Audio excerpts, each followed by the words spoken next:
Assalamualaikum warahmatullahi wabarakatuh. Hello everyone, apa kabar? Di sini bersama saya dan rekan-rekan saya akan membahas materi logika matematika, yaitu tentang bentuk normal disjungtif. Perkenalkan, nama saya Randy Wiranto dengan NPM 20110503031. Saya Niken Fitria dengan NPM 20110500242. Saya Nur Triani dengan NPM 20110500270. Perkenalkan, nama saya Ranti dengan NPM 20110500228. Saya Riana Aprilia dengan NPM 20110500252. Saya Rina Alia dengan NPM 20110500326. Saya Salatul Khairiyah dengan NPM 20110500573. Nama saya Sukma dengan NPM 2011050255. Saya Fania Claresta dengan NPM 20110500273.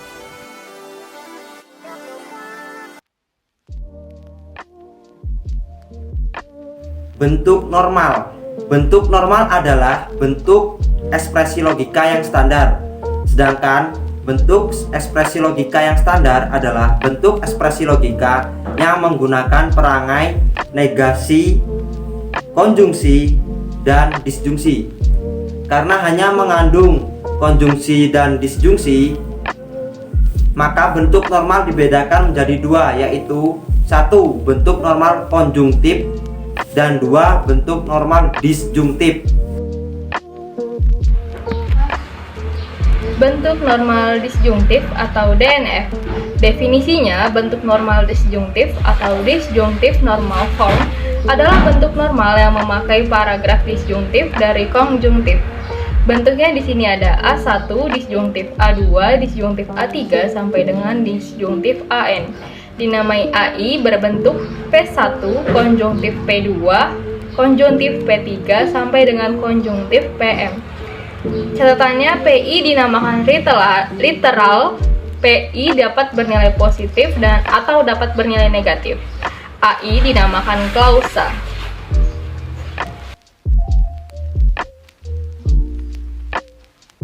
Cara membuat bentuk normal menggunakan tabel kebenaran. Cara membuat DNF menggunakan tabel kebenaran adalah ambil nilai benar atau T dari proposisi, sehingga merangkai variabel dasar. Sedemikian rupa sehingga variabel dasarnya yang bernilai benar atau T. Contoh, jika A sama dengan T, maka lambang proposisi menjadi A. Jika A sama dengan F, maka lambang proposisi menjadi negasi A. Misal, negasi A, konjungsi B, biimplikasi negasi A, disjungsi negasi C. Dengan menggunakan ketentuan logika matematika, dalam menyusun tabel kebenaran, maka didapatkan tabel kebenaran sebagai berikut.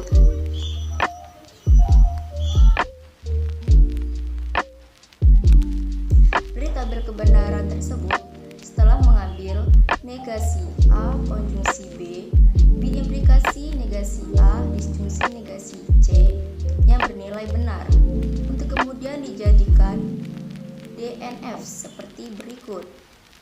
DNF sama dengan A konjungsi B konjungsi C disjungsi A konjungsi negasi B konjungsi negasi C disjungsi negasi A konjungsi B konjungsi C disjungsi negasi A konjungsi B konjungsi negasi C disjungsi A negasi konjungsi negasi B konjungsi C disjungsi negasi A konjungsi negasi B konjungsi negasi C.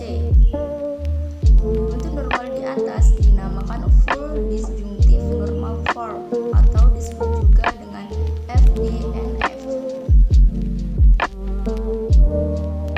Dari teknik untuk tabel kebenaran di atas, sebenarnya menggunakan minterm yang menggunakan pasangan variabel proposisional yang berada di tabel kebenaran dan yang memiliki nilai benar atau T. Mintrem adalah konjungsi dari literal-literal untuk variabel yang hanya satu kali dibagikan.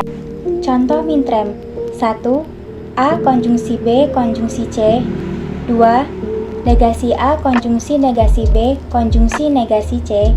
3. Negasi A konjungsi B konjungsi C. Contoh bukan mintrem: 1. A konjungsi A konjungsi C. 2. Negasi A konjungsi negasi B konjungsi B. 3. Negasi A konjungsi C. Contoh soal pertama, ubahlah ekspresi logika A dan negasi A atau negasi B dan C ke dalam bentuk DNF. Kita berlakukan hukum De Morgan atau hukum negasi, di mana negasi bertemu B menjadi negasi B, negasi bertemu dan menjadi atau, dan negasi bertemu C menjadi negasi C, sehingga kita dapatkan A dan negasi A atau negasi B atau negasi C. Kita berlakukan lagi hukum De Morgan menjadi A dan negasi dari negasi B atau negasi C. Kita berlakukan lagi hukum De Morgan menjadi A dan negasi A dan B dan C. Lalu kita berlakukan hukum asosiatif atau hukum pengelompokan, sehingga kita dapatkan A dan negasi A dan B dan C. Sehingga sekarang sudah kita dapatkan hasil akhirnya, yaitu A dan negasi A dan B dan C. Contoh soal kedua. Soalnya, tentukan bentuk DNF dengan menggunakan tabel kebenaran untuk kalimat negasi A, implikasi B, disjungsi A, konjungsi B. Langkah pertama yang harus kita lakukan adalah dengan membuat tabel kebenaran. Tabel kebenaran tentu saja dibuat menggunakan ketentuan logika matematika, sehingga kita mendapatkan kesimpulan 2 benar dan 2 salah. Ingat, DNF hanya dibentuk dengan kesimpulan yang benar saja. Dan jika A bernilai benar, maka A tetap ditulis A, dan jika A bernilai salah, maka A ditulis menjadi negasi A. Sehingga kita mendapatkan nilai DNF A, konjungsi negasi B, disjungsi A, konjungsi B.